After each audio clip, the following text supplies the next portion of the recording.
She leaned across the dinner table, wine glass in hand, and smiled at me the way people smile when they want an audience.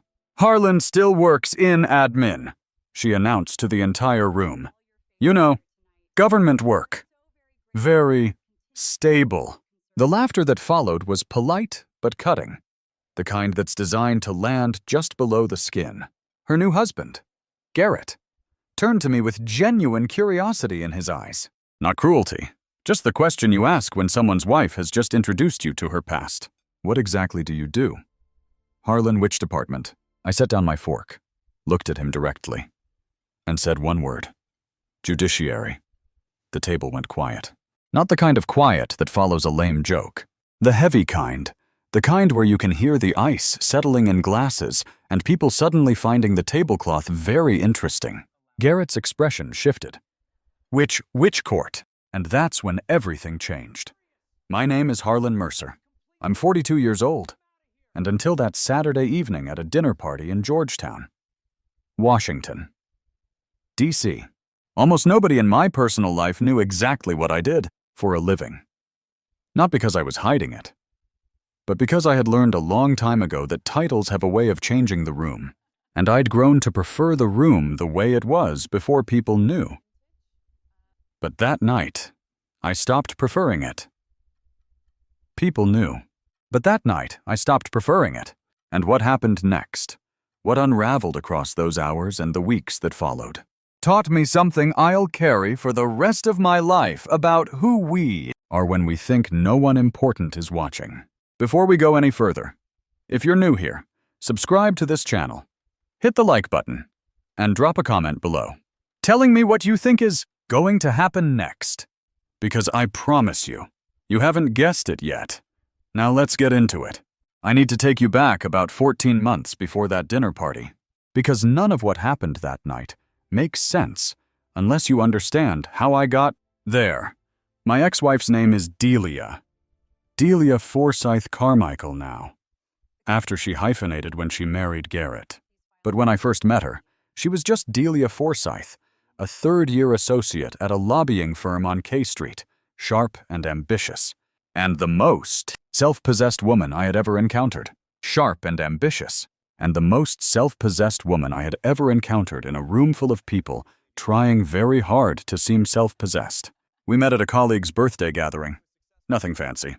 A rooftop bar in DuPont Circle. The kind of night that starts at 7 and somehow becomes 2 in the morning without anyone planning it.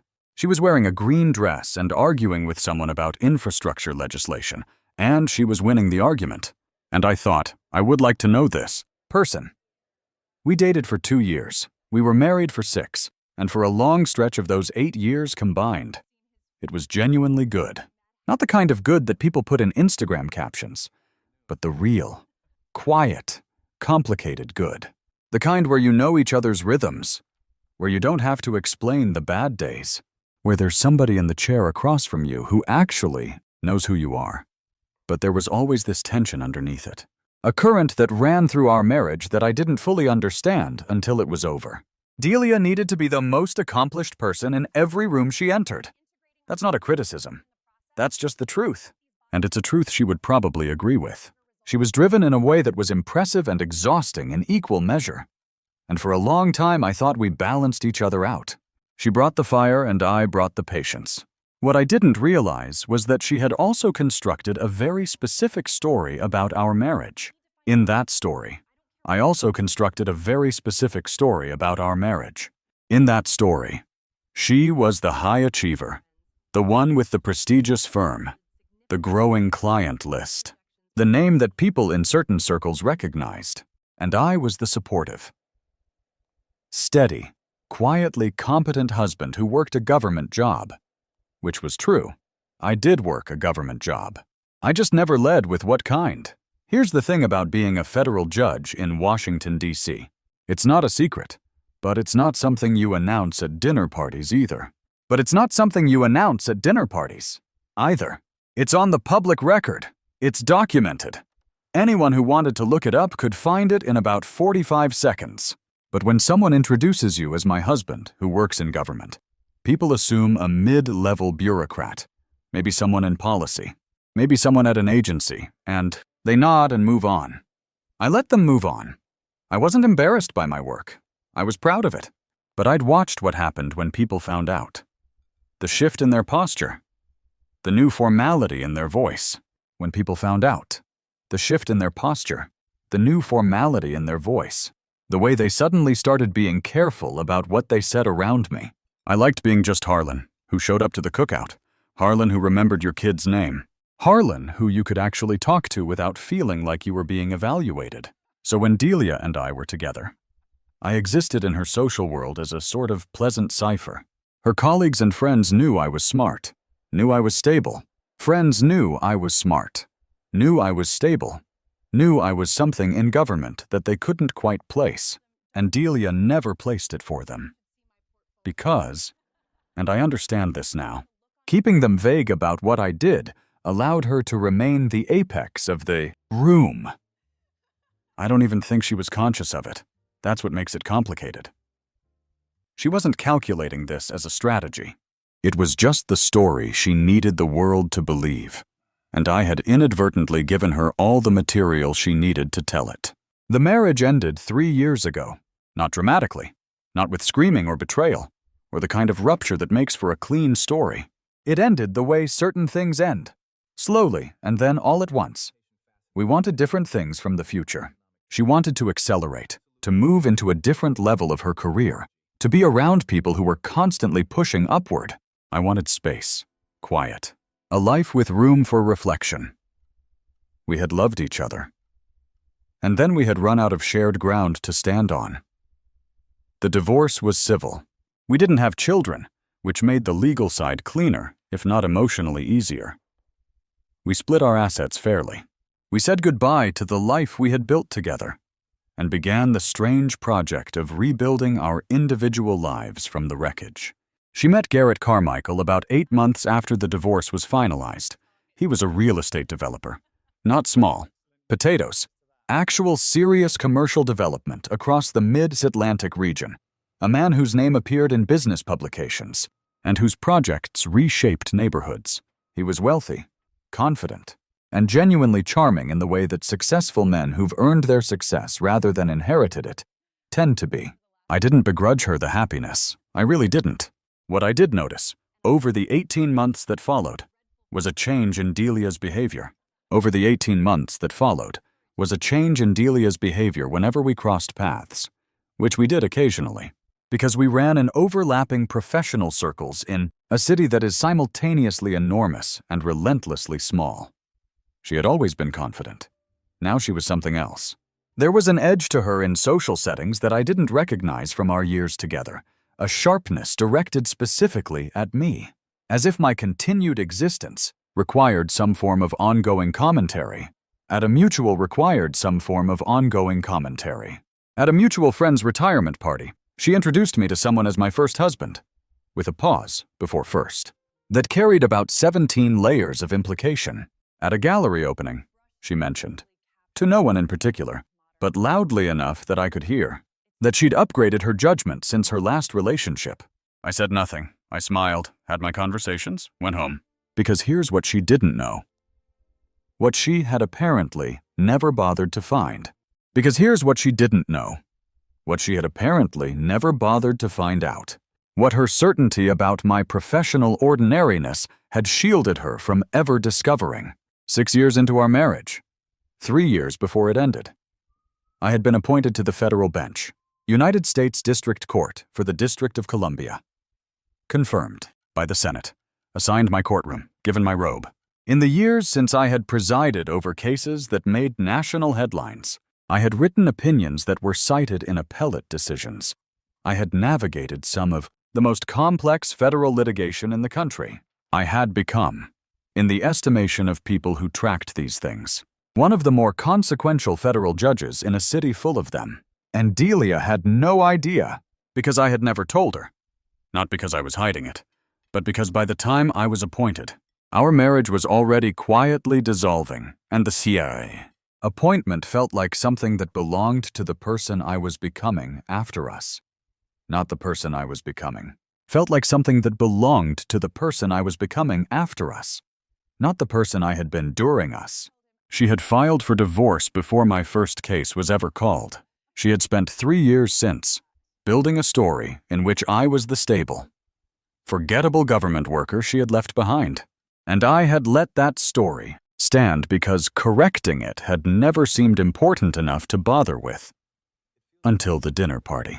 The invitation came through a mutual friend named Vivian Adler, who had known both Delia and me since before our marriage, and had navigated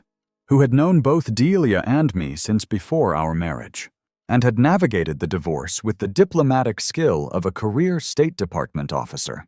Vivian was the kind of person who genuinely believed that adults could remain in the same social orbit after a relationship ended, and she was not entirely wrong. She hosted a dinner party every few months at her row house in Georgetown. Always 12 people. Always a mix of old friends and new ones. Always good food, and the kind of conversation that made you remember why you lived in this city. I almost didn't go.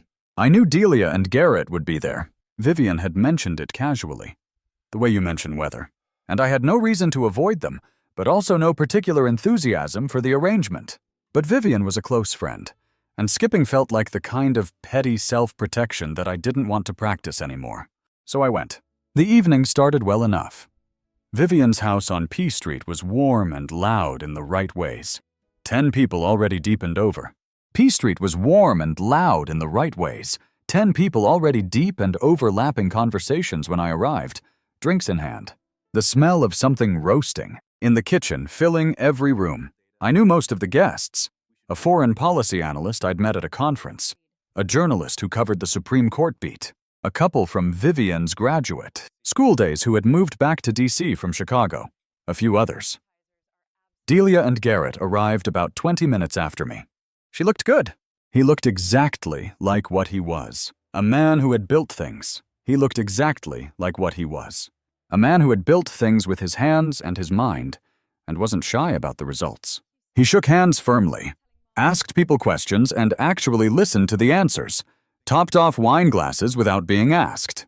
Under other circumstances, I would have liked him immediately.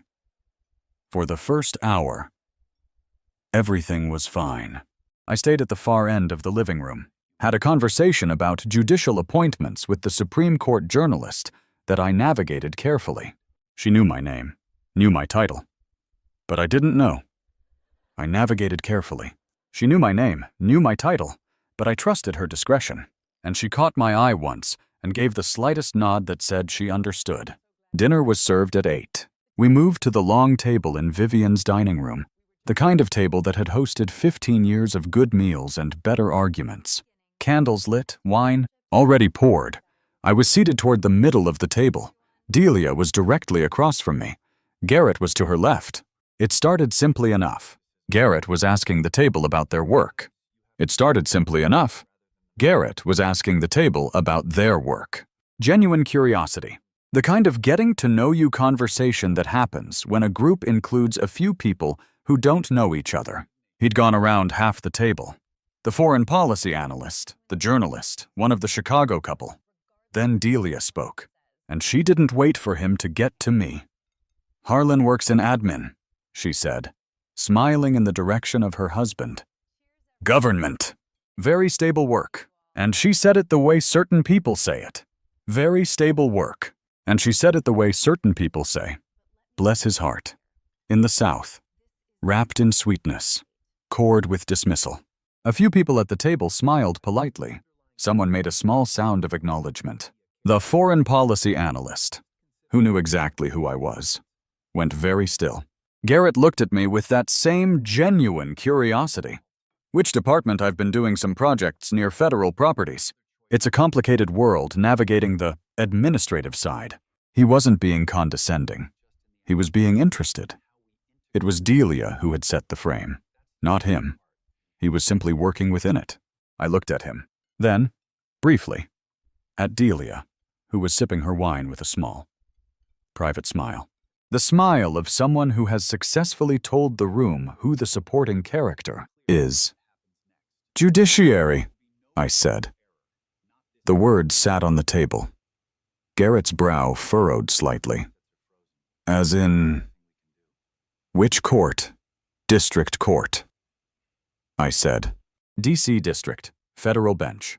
The silence that followed was different from any other silence in that room that evening. The foreign policy analyst set down her fork very carefully. The journalist's mouth opened slightly, then closed.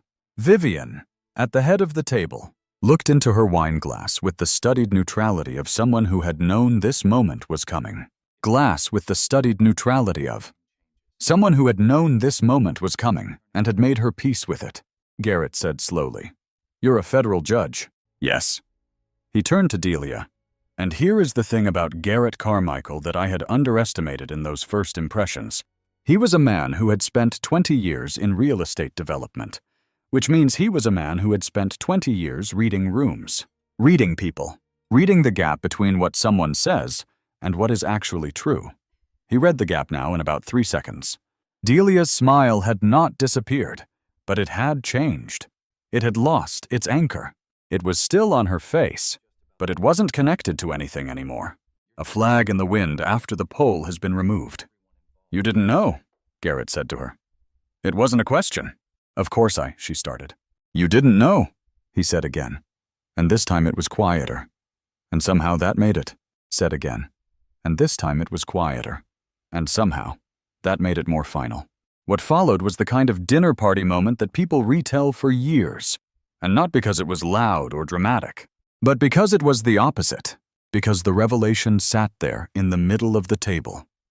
And everyone processed it in silence. And then the conversation slowly, carefully restarted. And nothing was quite the same as it had been before.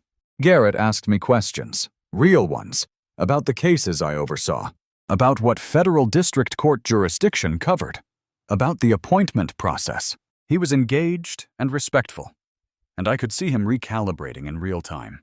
Not just his picture of me, but his picture of the story his wife had been telling. Delia recovered. She's too skilled in social situations not to. But the recovery was visible, and visible recovery is its own kind of exposure. She laughed at the right moments. Is its own kind of exposure. She laughed at the right moments, pivoted to other conversations, touched Garrett's arm in the way that people touch their partner's arm when they want to signal that they are fine, that everything is fine, that whatever just happened is not a problem. But across the table, when her eyes met mine once during the dessert course, I saw something I had not expected to see. Not embarrassment, not anger, something that looked for just a moment like grief. And I understood it. Because what she had lost in that moment was not, and I understood it. Because what she had lost in that moment was not status, not social standing, not even the dinner party. What she had lost was the version of the story she had been telling herself for 3 years. The version where she was the one who had moved forward, moved upward, left behind someone smaller than herself. That story had been giving her something. Maybe comfort, maybe permission, maybe just the particular relief of feeling certain you made the right choice. And now that story had a hole in it that couldn't be repaired. I drove home that night through the streets of Georgetown and up past the cathedral. D.C. at 11 p.m. In October, the air sharp and cold, the monuments lit white against the dark sky. I wasn't angry. I was tired in the way you're tired, after something that required more from you than you expected. My phone buzzed twice before I got home. One text from the foreign policy. My phone buzzed twice before I got home. One text from the foreign policy analyst. You handled that beautifully. Also, I owe you an apology for not warning you sooner that she was going to seat you across from her. And one from Vivian. Are you okay? I'm sorry. I thought it might clear the air. I may have miscalculated. I told them both the same thing, that I was fine. That nothing had gone wrong. And here's the complicated truth. I meant it, not in the dismissive way. Complicated truth. I meant it, not in the dismissive way. In the actual way, nothing had gone wrong. Something had been corrected that had been wrong for a long time. And correction is uncomfortable, but it is not damage. I didn't hear from Delia for 11 days after that dinner party. On the 12th day she called. I almost didn't answer, but something in me, the same instinct that has made me a decent judge, The belief that you don't avoid the hard conversations. That you don't run from what you do. The belief that you don't avoid the hard conversations. That you don't run from what needs to be reckoned with. Made me pick up. I'd like to meet, she said. Coffee? Somewhere neutral. We met at a cafe on Connecticut Avenue, not far from where she worked now, 3 blocks from the White House. The kind of place where everyone is clearly important and also trying to look like they're not trying to look important. She was already there when I arrived, sitting at a corner table with her coat still on, which told me this wasn't going to be a long meeting. Table with her coat still on, which told me this wasn't going to be a long meeting. She looked different from the dinner party. Not worse, just different. The way people look when they've been doing something difficult, like they've been carrying weight that has rearranged them slightly. I want to apologize, she said before I had even sat down. You don't have to, I do. She wrapped both hands around her coffee cup. What I said at Vivian's, the way I introduced you or didn't introduce you, that was on the way I introduced you. Or didn't introduce you. That was unkind. That was dismissive. And I've been sitting with that for almost 2 weeks. And I need to say it directly. I sat down. Okay, I hear that. I didn't know, she said, and her voice was quiet. About the judgeship. I genuinely did not know. I know you didn't. Were you ever going to tell me I thought about that? I thought about that. The appointment happened 3 months before the divorce was finalized. I was going through a lot.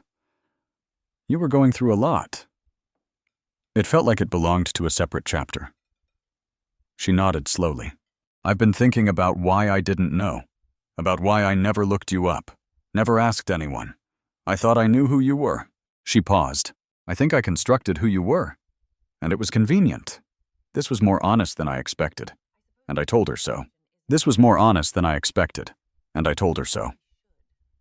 Garrett told me something, she said, after the dinner party. He said that he had looked you up on the drive home. And he said, Delia, your ex-husband has written some of the most cited opinions in D.C. federal court in the last 3 years. And then he looked at me for a long time without saying anything else. I could imagine that look. He's a good man, I said. He is. She picked up her coffee. He's also very perceptive. Picked up her coffee. He's also very perceptive, he said to me. He said, you told a story about that man that wasn't true, and I think you knew it wasn't true. And I wanted to argue, but I couldn't, because she knew. Not about the judgeship. She genuinely hadn't known about that, but about the smaller story. The daily construction of a narrative in which I was less so that she could be more. She had known that. Somewhere beneath the conscious mind, where we keep the things we're not ready to admit. Beneath the conscious mind, where we keep the things we're not ready to admit. We sat there for another 30 minutes. We talked about things I hadn't expected to talk about. Her partnership track at the lobbying firm, which had been difficult recently. My caseload, which had been intense. The strange experience of running into each other in the social geography of D.C., a city that requires you to have a strategy for your own past. We talked about the years we had been married, the things that were genuinely good about them. Talked about the years we had been married, the things that were genuinely good about them, the ways we had failed each other that weren't anyone's villain origin story. Just the quiet failures of 2 people who wanted different things, and took too long to say so. When she stood up to leave, she offered her hand. I shook it. An odd gesture. Maybe, but a real one. I hope the chapter you're in now is a good one, she said. It is, I told her. I genuinely hope the same for you, and I meant it. I genuinely hope the same for you, and I meant it. That's the part that surprised me most. How fully I meant it. The weeks after that coffee meeting were quiet, in the way that follows a resolution. When something that has been pressing against you finally releases its grip. I went back to my courtroom. I heard cases. I wrote opinions. I had dinner with my brother Nathan when he drove up from Richmond for a conference, and we sat on my rooftop deck in the cold with blankets and bourbon and talked about everything. I sat on my rooftop deck in the cold with blankets and bourbon and talked about everything except what had happened, and then talked about it anyway. And he laughed in this way only a sibling can laugh. Not at you, but with the full knowledge of you. She never knew, Nathan said, shaking his head. All those years, she never asked. And you never told her no. He was quiet for a moment. Do you think that was your fault? Not telling her I thought about it honestly? I think we both built a version of our marriage that was easier to live in than the truth. She built a version where she was the achiever. I built a version where I was just Harlan, the regular person, not the title. We were both avoiding something, just different things. Nathan nodded. What happens now? Nothing dramatic, I said. I go to work. I show up. I try to do it well. He raised his bourbon glass. That's always been enough for you. He raised his bourbon glass. That's always been enough for you. It's enough, I said. There's something that happens in a courtroom, and I've thought about this often, especially in the last year, where the truth has a quality to it that's different from other environments, in ordinary life. People construct narratives, they edit, they frame. They present the version of events that serves the story they need to tell, not always maliciously, usually just because that's what human beings do. We are story-making creatures. And the stories we make about ourselves are almost always somewhat fictional. But in a courtroom, there is pressure, legal pressure, structural pressure, the pressure of oath. That cracks those constructions open. The truth comes out, not because people want it to, but because the conditions make concealment unsustainable. That dinner party in Georgetown was not a courtroom, but it had something of that same pressure. Fort room. But it had something of that same pressure, not legal, not sworn, but the pressure of a moment in which the construction met reality. And reality didn't move. Delia had built a story. I had enabled a story. And for 3 years, both of our stories had run parallel, never intersecting enough to be tested. Until Garrett asked one simple question, and I answered it. And the intersection happened in real time, in front of 10 people, with nowhere to go. I don't think Delia in front of 10 people, with nowhere to go. I don't think Delia is a bad person. I want to be clear about that, because the easiest version of this story is a villain and a victim. And that's not what happened. Is more interesting and more honest than that. Two people who had loved each other built slightly dishonest versions of their shared past, and one of those versions depended on the other person being smaller than they were. And when that turned out not to be true, everything needed to be recalibrated. That's a very human story. Everything needed to be recalibrated. That's a very human story. That's the kind of story that doesn't have a clean resolution, just a moment of correction. And then the long work of living differently. I am living differently. Not dramatically, not in ways that would make obvious headlines, but in small ways that accumulate into something real. I'm more honest about what I do now, not performatively. I'm not leading with my title at cocktail parties. But when someone asks, I answer clearly, without the soft advice. But when someone asks, I answer clearly, without the soft deflection I used to use to stay comfortable.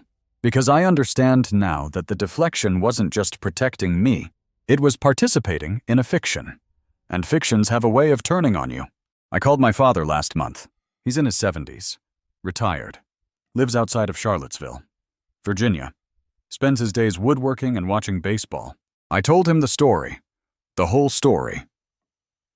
He listened without interrupting, which is not his default mode. And then he said, he listened without interrupting, which is not his default mode. And then he said, Son, your mother always said you were the most private person she ever loved. She meant it as a compliment. But private can curdle into something else if you're not careful. Private can start protecting the wrong things. She died 4 years ago. He still quotes her regularly. And he's always right when he does. Private can start protecting the wrong things. I wrote that on a piece of paper and put it on the wall of my office at the courthouse. Paper. And put it on the wall of my office at the courthouse, where I see it every morning when I sit down to work. Vivian hosted another dinner party 2 months after the Georgetown one. She called to invite me a little tentatively, and then said, for what it's worth, Delia and Garrett won't be there this time, but you're also welcome regardless. I told her I'd come regardless. And I meant it. I'm done building my social life around avoidance strategies. The dinner was good. 12 people. Good food. Better conversation. I sat next to a woman named Renata, who worked in public health policy, a field I knew almost nothing about, and found I wanted to know more about. We talked through the entire meal and half of the dessert course. At the end of the night, she said, "I didn't catch what you do." And I told her, clearly without deflection, without the soft pause that used to follow. "Just the plain truth," she said. "That must be an incredible thing to carry. The responsibility of it." "Is," I said. "Some days it's heavier than others. But you keep going." "I keep going," she smiled. Not the kind of smile that recalibrates around a title. The kind that's just one person recognizing another. "Good," she said. That was enough. More than enough. "My name is Harlan Mercer. I'm 42 years old. I am a federal judge." "This is Harlan Mercer. I'm 42 years old. I am a federal judge in Washington, D.C., which is a fact that is publicly available to anyone who looks, and which I spent too long treating as information to be withheld. Won't be withholding it anymore. Not because of Delia. Not because of the dinner party. Not because of the moment when the room went quiet, and I realized the story she had been telling about me could no longer stand. But because my mother was right, and my father has been quoting her for 4 years, and private can start protecting the wrong things. And whatever I'm protecting now, whatever chapter this is, it belongs to the truth. That's where I want to live. You know what stays with me about Harlan's story? It's not the dinner party. It's not even the one word that froze the room. It's the fact that he spent years making himself smaller. Not because he had to, but because he thought it was easier. And I think a lot of us do that. We let people write the wrong story about us, and we stay quiet. We let people write the wrong story about us, and we stay quiet, and we tell ourselves it doesn't matter. But it does matter. Because silence isn't always humility. Sometimes silence is just permission. Don't give people permission to define you down. You know who you are. Make sure they do too. Transcribed by Uniscribe, https://www.uniscribe.co. Upgrade to remove this message.